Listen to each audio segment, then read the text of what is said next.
Hello and welcome to Views on News. I am Jawad Tehami. Pakistan's Prime Minister Mohammad Shehbaz Sharif has expressed the desire and said that the country would actually focus on enhancing the IT exports. He was chairing a review meeting on the IT and telecom sectors. He was given a detailed briefing regarding the progress in the IT sector as well. And the Prime Minister has said the country would take steps and fully utilize the billion-dollar potential of the country for the enhancement of the IT exports. He has also directed the concerned officials and the authorities to present and submit a detailed roadmap regarding expansion of IT exports, and also a detailed roadmap regarding the special technology zones also. During the briefing, the Prime Minister was told, because of his special attention towards the IT sector, the export volume has seen a 13% increase during the first 7 months of the current fiscal year also.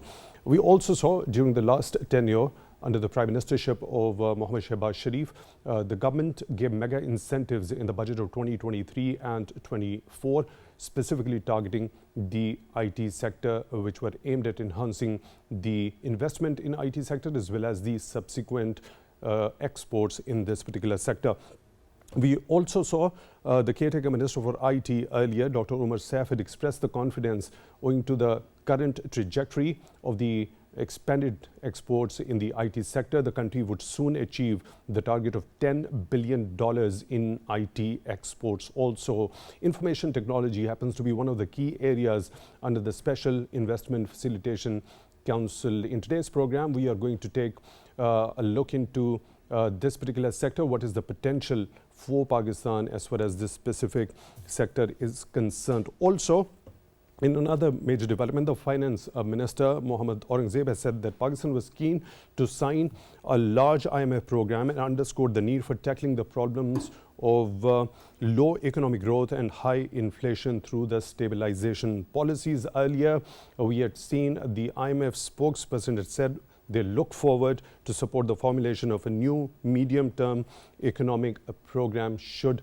the government request it. We know in April that 9-month standby arrangement of $3 billion will end. For all those aspects, we are honored to have been joined in the studio by Dr. Kamil Tarar. He is IT expert. Dr. Tarar, thank you very much for your time, for being with us on the show tonight. Really appreciate that. On Skype at the same time, we are honored to have been joined by Brigadier retired Dr. Masood Raza. He is IT expert. He has 15 years of experience in IT. He is the CEO of Qualven Pvt Ltd. He is the recipient of the Presidential Award of Pride of Performance. He is PhD in Artificial Intelligence and MSc in Computer Sciences. Brigadier Raza, thank you very much for your time, also for being with us on the show tonight. Really appreciate that. Dr. Tarar, let me begin the discussion with you. IT sector, one of the key areas under Special Investment Facilitation Council. We've seen Prime Minister Mohammad Shehbaz Sharif during his last tenure also was very committed to enhancing the exports, attracting the foreign investment in this particular sector in particular also. And this time around, he is focusing on this particular sector. We have seen a positive trajectory as far as the exports in this sector are concerned, 13% increase. What is the general potential of this sector as far as Pakistan is concerned? Thank you very much. Actually, IT is the main driver of economy in the current, you can say, in the financial economy of the world. And Pakistan has a lot of potential because considering its young population, which comprises around 60% of the youth, and the Prime Minister has already delivered in his tenure as a Chief Minister of Punjab that he set up this Punjab Information Technology Board and set up these information technology parks like Arfa Kareem Technology Park. So these were the foundations and the background that when he took charge as the Prime Minister last time. So he focused on the IT sector, and also he launched this youth Prime Minister Youth Program, where he gave laptops to the high performing students and loan to the individuals who were aspiring to be entrepreneurs. So that was a big success, and one of the key member of that program was Shaza Khaja, who was heading that program on behalf of the Prime Minister. So the Prime Minister has handpicked the team to actually focus in this tenure, and also the Information Minister Tarar, he has also been instrumental when he was the Chief Minister. Shehbaz Sharif was the Chief Minister of Punjab.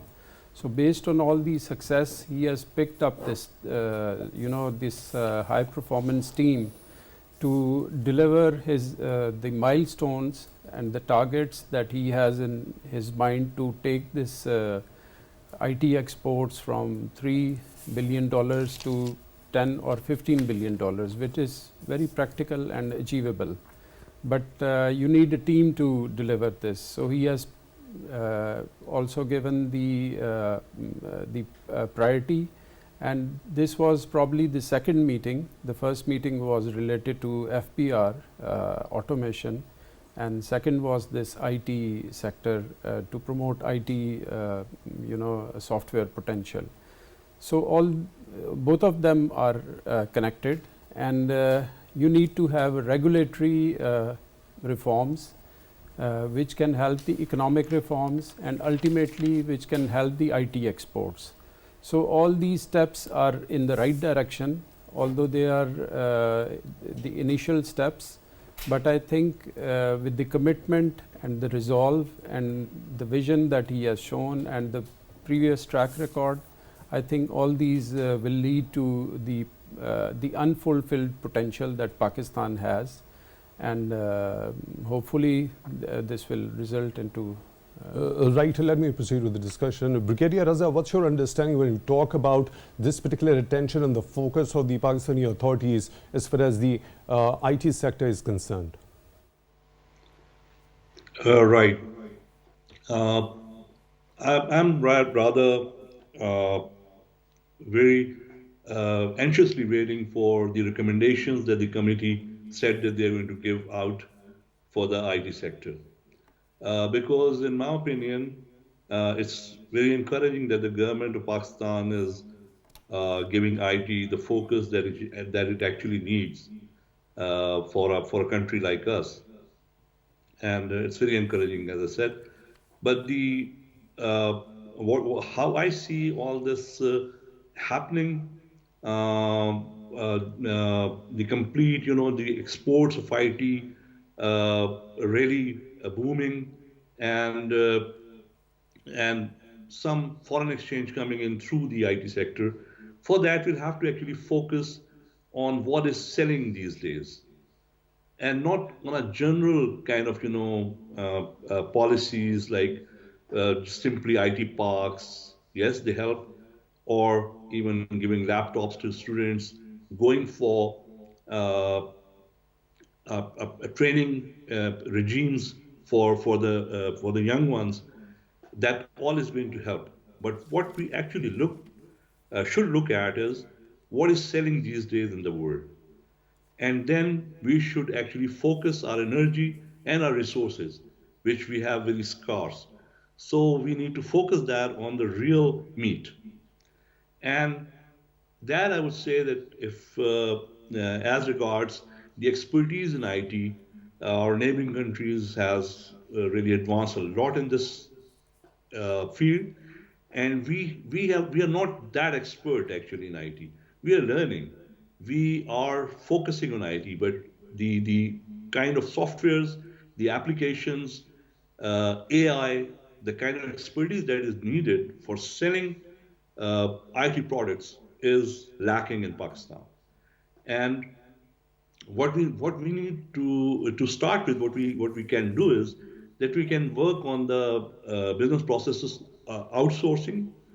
And if the Pakistan government takes interest and they actually apply their foreign office, and they actually enable them to sell our expertise in business process outsourcing. I mean, the developed countries, if they could outsource some of the processes that we can actually do, which happens in Pakistan, but the scale is very low. We need to actually increase that.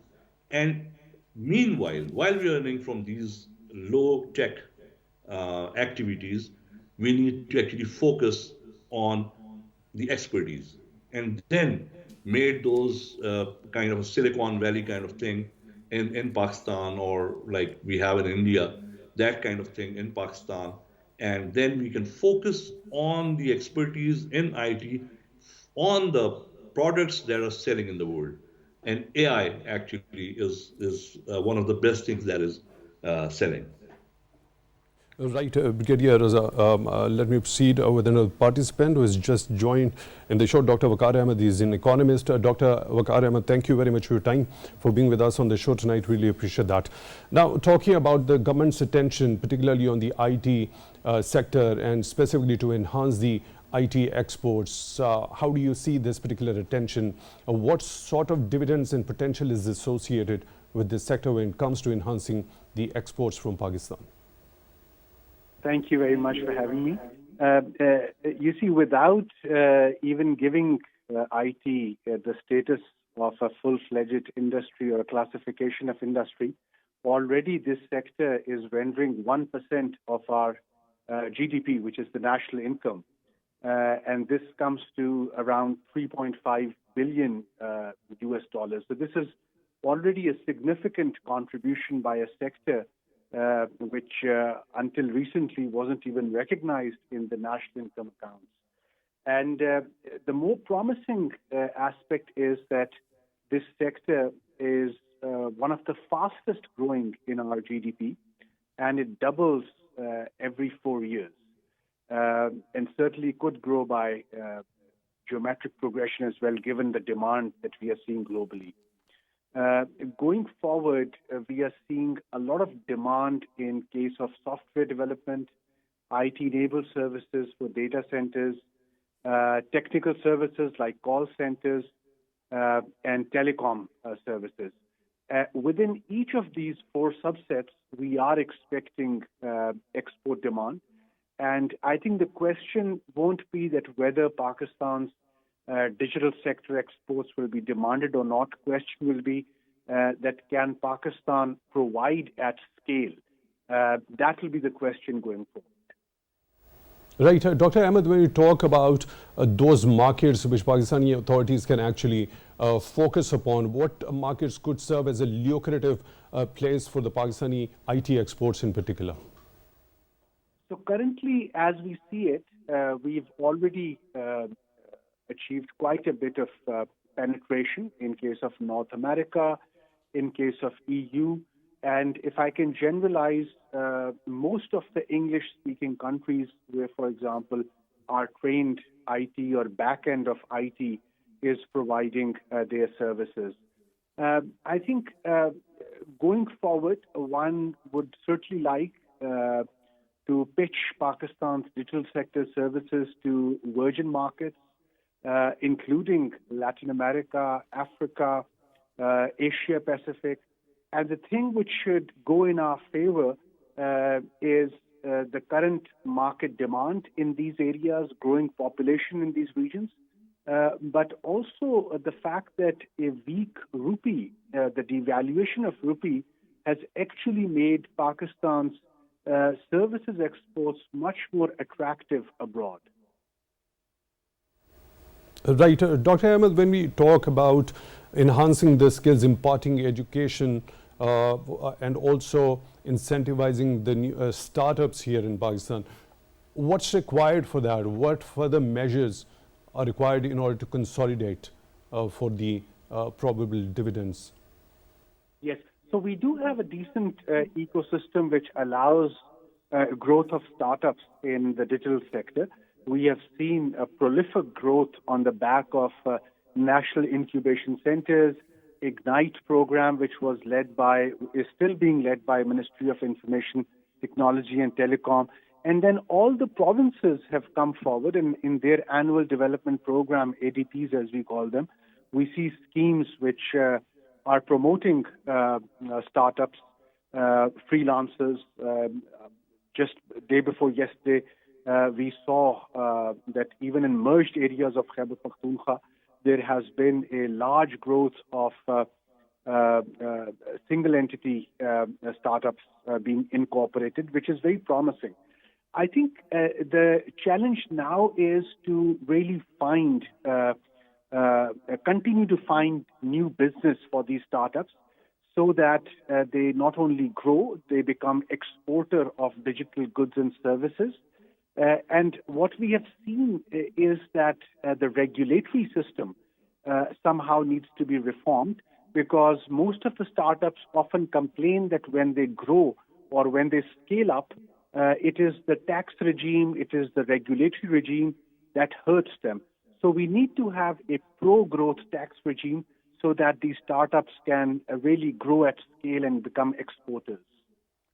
So you just talked about the tax regime, specifically targeting the IT sector. We saw there was a fixed tax regime in the previous year's budget 2023 and 24. What's your understanding of that?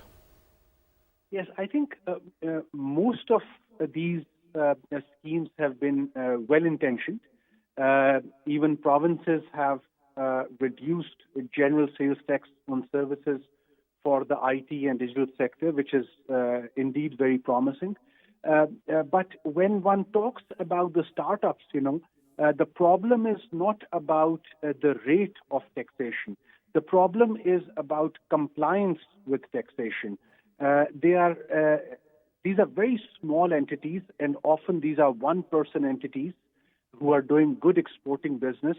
We cannot burden them with compliance requirements which are required every month or every quarter to be uploaded at the federal and provincial tax authority portals, for example. So we need to reduce the compliance burden of taxation, basically. How is that doable? And especially when we talk about the fixed tax regime, what sort of benefits are associated with that? Yes, so certainly, I mean, a fixed tax regime to a large extent itself implies that it reduces quite a bit of the burden of complying with the annual tax liability. But in case of exporter of digital goods and services, one still, of course, sees that quite detailed documentation is required to actually benefit from being an exporter of services, or actually avail those benefits which exporters of IT services would require. That's one. Second, in case of taxation which has to be withheld, for example, for employees, if that startup wants to grow and has employees more than 10, they still need to become withholding agents with FBR and deduct the taxation. So there are, of course, 36 different withholding taxes which any company would face, apart from the fixed tax regime which you just referred to. Right, there's been an important development, Dr. Ahmed. There's been agreement that has been signed between the Special Technology Zones Authority and the Code Science and Technology Park for to build a 36-story technology park in Lahore, and it would facilitate the export-oriented technology firms in services, research and development and product markets. How do you think this particular thing is significant, and how it will benefit the IT sector in the longer run? Yes, I think this is indeed very encouraging, and even the IT parks which were initiated under the Special Technology Zone Authority, even those were very timely. And today's announcement, of course, is very welcoming. This certainly reduces the cost of doing business for our IT sector, particularly early-stage enterprises. Allows them really to make clusters, allows them sharing of HR as well as network resources, which is extremely useful going forward. I think one additional thing that should be done now that the government is undertaking such promotional activities for the IT sector is to really help through TDAP, Trade Development Authority of Pakistan, to bring new clients. They do have, TDAP has a vast network of trade and investment officers sitting in every embassy of Pakistan abroad. And if such IT parks are being opened, I think those trade investment officers should be tasked to bring new business to these to the firms who are based in these IT parks.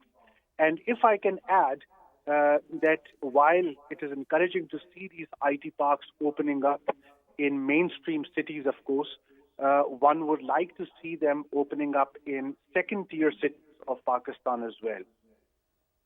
Right, Dr. Ahmed, I would like you to shed light regarding this particular statement of the Finance Minister. Macroeconomic stability needs permanency, and for that Pakistan needs a large and longer duration IMF program. Earlier we saw the IMF spokesperson also saying they look forward to support the new medium-term economic program if the government in Pakistan requests. Now, by looking at this statement, it seems the Pakistani authorities intend to go for a longer and a larger program with the IMF. How do you analyze this particular statement? Yes. So I think Pakistan has done well over the past 19, 20 months in terms of stability of the economy. You're now seeing a predictable direction of inflation. It's coming down. You're now seeing a much more stable rupee-dollar parity. Having said this, of course, there's a realization on the Pakistani authorities as well as IMF that while the measures under the stabilization program are on track, it's the structural agenda under the IMF program which requires much longer time period.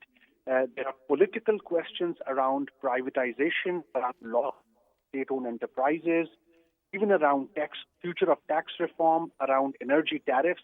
These are issues which require time and cannot be done in, let's say, a 3-year extended fund facility or even a short-term SBA. So one would like to see a longer-term program which was, for example, given to Argentina or the likes.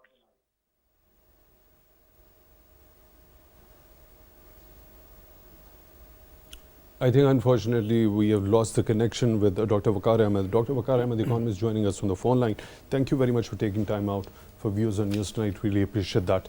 Dr. Tarar, now, when looking at the trajectory of the IT exports, a 13% increase in the first 7 months of the current fiscal year, how do you see that progress? Already, Brigadier Raza was of the view we are still learning. There is a lot of room to be done, a lot in the future as well to consolidate those dividends. What's your understanding? Already, if we are still in the process of learning, and during that phase, if there is such a phenomenal and considerable enhancement of the exports, doesn't it speak volume of the later potential in the future related to it also? Actually, the IT sector is a very organized in terms of its delivery. So in whatever capacity one is selling its services or products, because the client is only going to pay if they are satisfied. I'm talking about the international clients. So in Pakistan, there are many handicaps in terms of the infrastructure.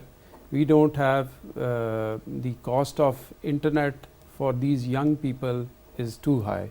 So that needs to be taken care of by the government. And I'm sure they must be thinking about it.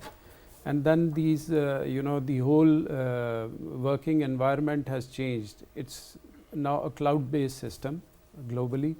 So, and all these clouds are located in these developed countries, and they charge a lot of fee to host their services. So that has also should be looked into by the government, how to make it more affordable for these young entrepreneurs to to sell their services and products. And how can that be made more affordable? What are your recommendations regarding that? My recommendation is, to kickstart the ecosystem, you need to have some kind of initiative to support that, just like a newborn baby. So, and we have been through this process, because when internet came to Pakistan in late 90s, I was part of it. I was with PTCL, state-owned enterprise, PakNet. I was the country manager. So I have seen that a curve of growth. So likewise, now the whole dynamics have changed. Now it's a global world, and we have 60% of youth, and we have to find them jobs. And the jobs, physical jobs, are, because of this artificial intelligence and these softwares, are already disappearing all over the world, like the call centers and the other areas of businesses. So we have to be more innovative. The government has to be more dynamic. But all these measures, they need to be out of the box solutions. So if you talk about cloud services, we can give some kind of package to these freelancers. What sort of a package, what broader contours could be? It can, you can package the internet connection or the access to cloud, some kind of incentives if they are performing, if they are delivering, if they are paying some kind of tax, and they are trying to be responsible citizen of the state, and in whatever capacity, whether they are building some content, exporting some software, writing some blogs, or doing some design work, digital design work, making some game. So all these small steps will create confidence that government is thinking about them, government is concerned about them. And these small measures mean a lot of difference to these young students who have just graduated or about to be graduated, or even who are even going to college to make some extra money, and which is quite easy. We have around, I think, more than 1 million freelancers registered with the freelancers organization. So if they just make $10-20 a day, so it turns out to be quite amount for Pakistan. So during the briefing, Prime Minister has been told that Pakistan has become the second top country in the world based on the number of freelancers. Yes, and that's quite true, because Pakistani young people, they know how to use the internet to make money, and they are already doing it, whether they are getting the jobs from these freelancing websites. So but the role of, we are trying to discuss how the government can facilitate. So these are not some steps you can just take and it will create result. It has to be detailed oriented and very focused approach, which I think the Prime Minister, he has the ability, because I am talking about the youth program success. So whatever is the strategy or the plan, it's not going to happen itself. I'm talking again about the role of the government. So it has to be well defined interventions, and how the government can facilitate, and it's not very difficult, but at the end of the day, it's all about implementation and the consistency of the government policies, and the role of different ministries, the provinces, and everything has to be integrated into the master plan. And we have the talent, and we have the infrastructure, at least whatever is available, but how the government can contribute in that. Right, Brigadier Raza, now in that particular briefing which was given to Prime Minister also, it was told that Pakistan is exporting IT products to 170 countries worldwide. When we talk about that particular focus, the Pakistani authorities should be paying to what regions or the countries do you think could serve as lucrative marketplaces where the demand of Pakistan's IT exports could be capitalized? Right. First of all, I must appreciate the comments made about which areas to focus in Pakistan on IT, and it was a good discussion.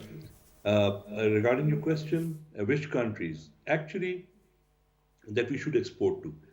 Actually, there are different kinds of exports in IT that can be done to different countries.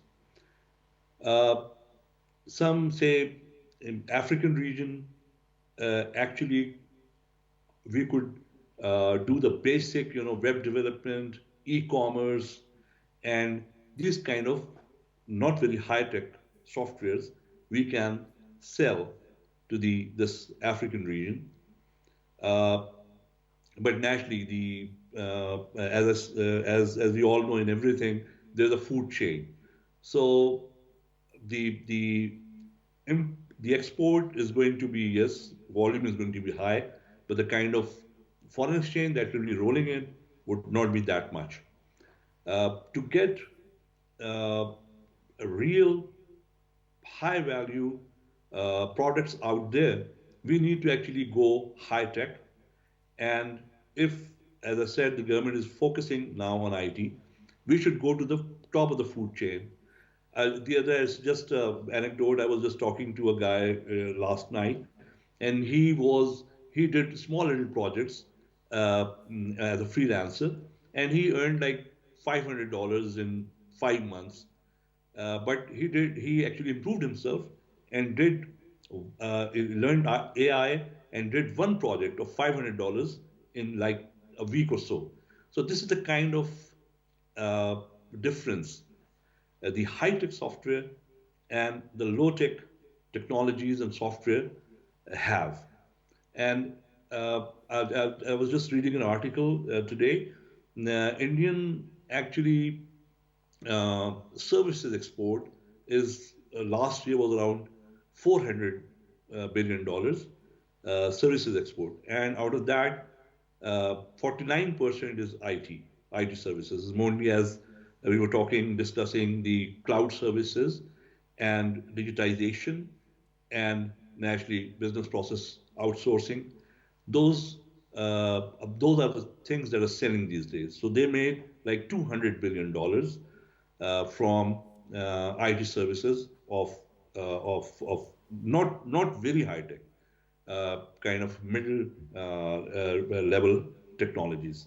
So we actually government level we need to focus on what we need to do because the if it's a widespread wide brush policies would not bring the results. We need to actually focus, and as these new companies do not have funds enough to actually buy the licenses of good softwares that are used in designing, like CAD. People in Pakistan are actually working on engineering designs, and they are selling digital products out there, but they need softwares. So if the government, as was discussed earlier, if the government can give those cloud services, buy those licenses for them, and ask these people who are working on them to actually use those softwares, and the small companies don't have to buy them, then we can do high tech activities and high tech products and services we can provide and get a lot of money on that. Right, let me take this point to Dr. Tarar. Your understanding regarding going high-tech, the way Brigadier Raza has just suggested, what's your understanding of that? I think we need to invite more high-end expertise from abroad because AI is a very new phenomena and it's already making a lot of changes in the different sectors of businesses and sectors like agriculture. And in fact, just to share with you, after this program, I'm going to the airport and there is some very high profile AI expert, a global expert. I'm going to pick him up. He's visiting Pakistan. So to add to that, the another challenge we face is the perception about Pakistan. When we talk about IT exports, because people are afraid to travel to Pakistan. They say that our insurance is it doesn't allow us to travel to Pakistan. So we need to have a positive image about Pakistan. First of all, if we want to be part of the global world, then we have to be positive. We have to give positive signals.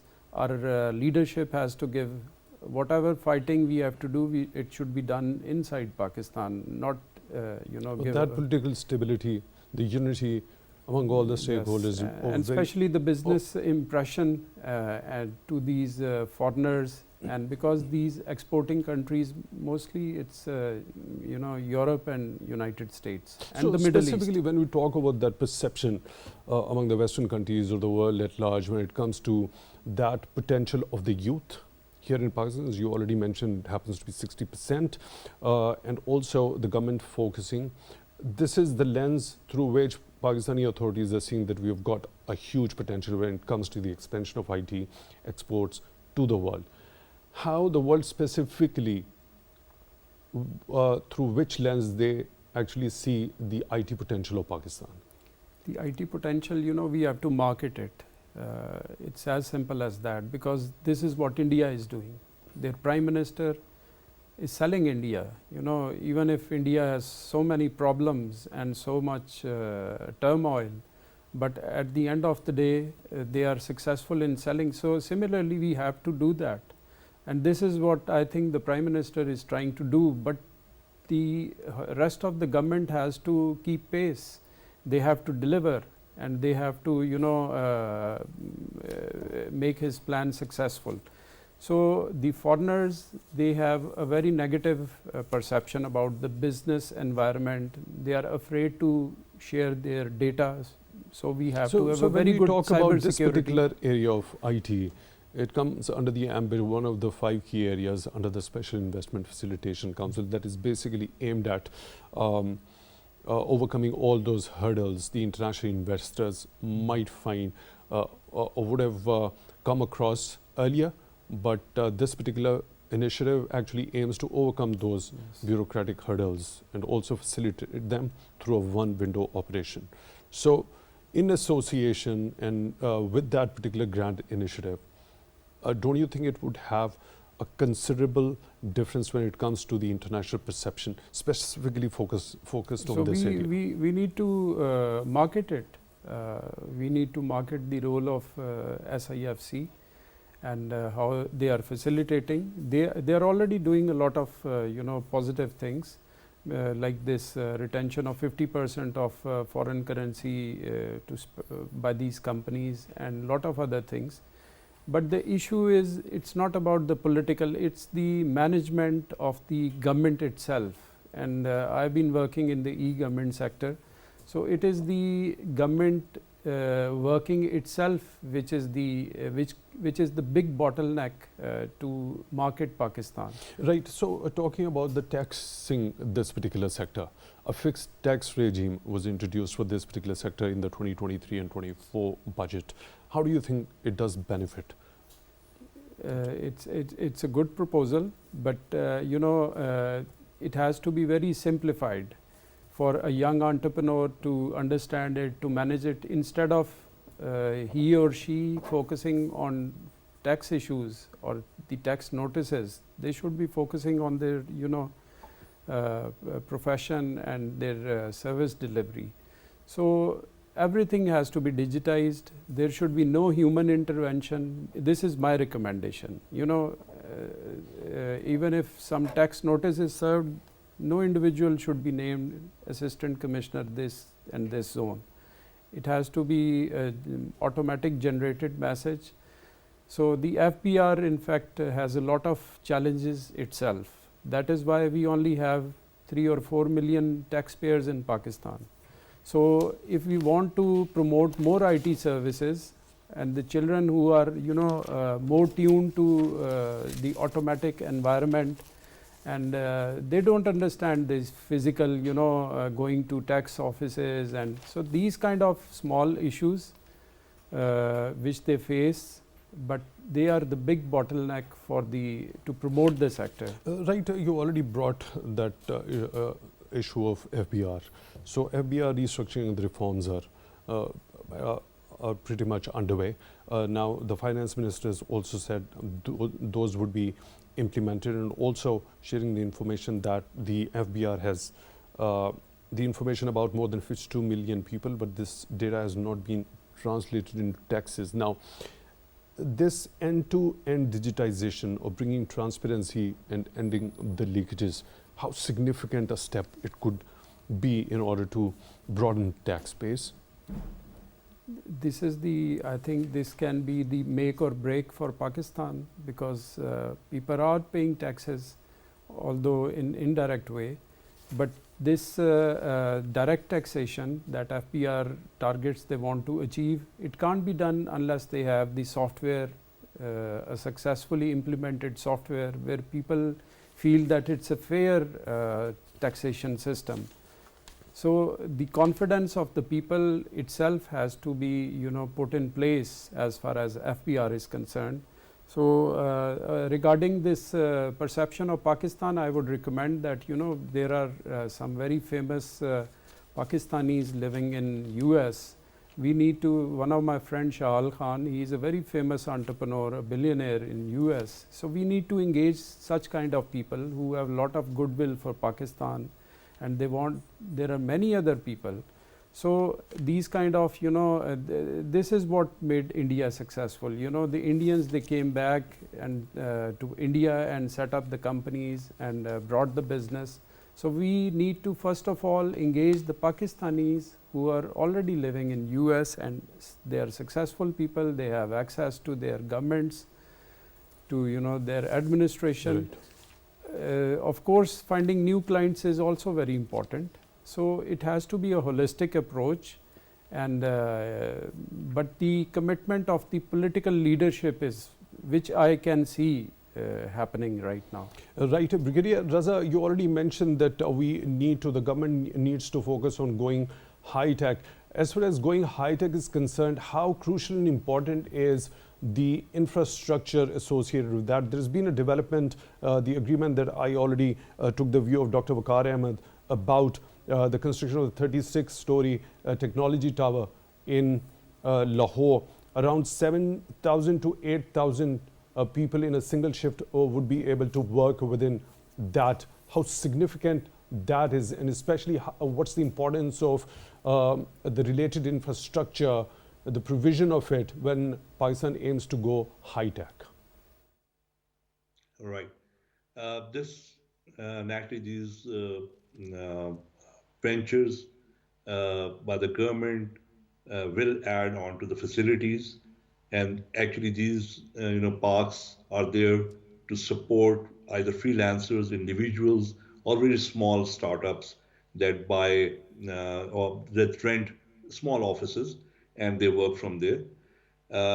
As regards high-tech IT services, in the same parks, the government should provide uh, high-end machines, high-performance computers, and because the other day, because I work with these guys, so I have stories.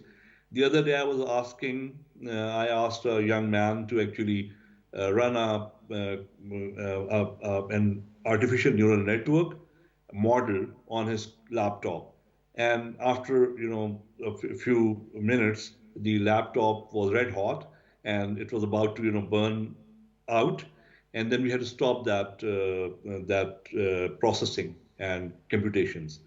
So those kind of machines that can take this high-end computation should be installed in these parks and should be made available to these engineers and computer scientists so that they can work on them. Uh, High, bandwidth internet, high performance machines, high end softwares brought together, then people working on them. And to start with, what the real international market, as I said, Africa could buy softwares from us. But if you want to really send it to Europe or North America or even Latin America, many countries, even Brazil, Mexico, uh, we need to actually develop softwares that that is used in Pakistan. We make them work in Pakistan. We take them to the next level, make them high quality softwares, and then we'll be able to sell it outside. Because the global market especially the market that is ready to pay, is very critical about the quality of the software. And they have moved to high-end softwares. You know, with the help of this AI, now it is possible to actually develop, design and develop a web page or a website for a company or a product in hours. Actually, the AI actually writes the code and just put it there, and you can just post it, and your website is all set and ready. So these kind of low-end work will be taken away from our freelancers, and it would go to the AI machines that will actually do the job. So we need to see that and move on to the things that only humans can do, and this AI at this level for next 5 to 6 years should not be able to do. We should focus on that and uh, provide these, as I said, the cloud services, high-end computations, and high-end softwares uh, free of cost to the new startups. And I've seen people working, and they need those resources. And one thing, as was discussed earlier as well, that is very important to bring business to Pakistan. And we must use our embassies, our foreign offices in various countries to actually take groups of IT people from Pakistan, uh, good performing company CEOs, and they should take them out, make them meet people in foreign countries, and make it possible to arrange some seminars or some group discussions together, so that we should be able to actually represent Pakistan and know what they want, and we can produce those specialist softwares, meet people, network. We make a network with those company owners and who need IT expertise or IT services. Our foreign office actually need to work a lot more than anything else. They need to work a lot to actually connect us to the outside world. To the outside world. Brigadier retired Dr. Masood Raza, expert in IT. Thank you very much for taking time out for Views on News tonight. Really appreciate that. Dr. Kamil, IT expert, thank you very much for your time. Also for being with us on the show tonight. Really appreciate that. With that, we come to the end of today's episode. Thank you very much for being with us.